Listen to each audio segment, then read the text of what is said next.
ಲೋಕಾಯುಕ್ತ ಪೊಲೀಸರು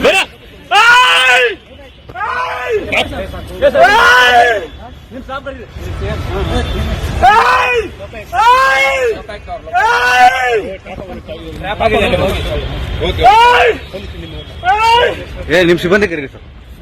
బెంగళూరులో అవినీతిపై లోకాయుక్త అధికారులు మెరుపు దాడి చేశారు.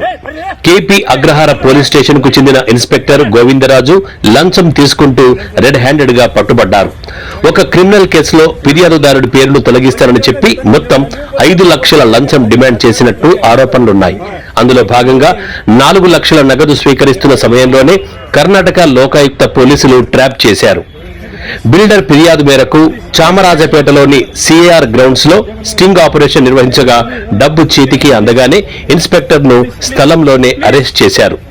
అరెస్టు సమయంలో కూడా గట్టిగా అరవడం, బెదిరింపులకు పాల్పడడం ద్వారా ప్రజల సానుభూతి పొందేందుకు ప్రయత్నించినట్టు సమాచారం.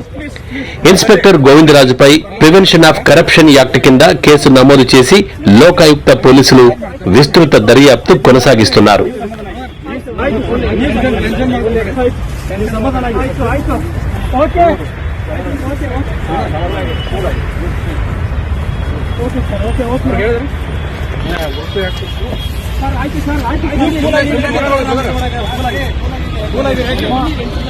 ಈ ಶ್ವೇತಾಗ ಲೊಕೇಶನ್ ಕಳಿಸ್ತಾರೆ ಅಮೌಂಟ್ ತೆಗಿಬೇಕು ಇಲ್ಲ ಅವ್ರಿಗೆ ಕಳಿಸಿರಿ ಸರ್ ಇವ್ರು ಜೀಪ್ ತಗೊಂಡ್ಬರತ್ತಲ್ಲ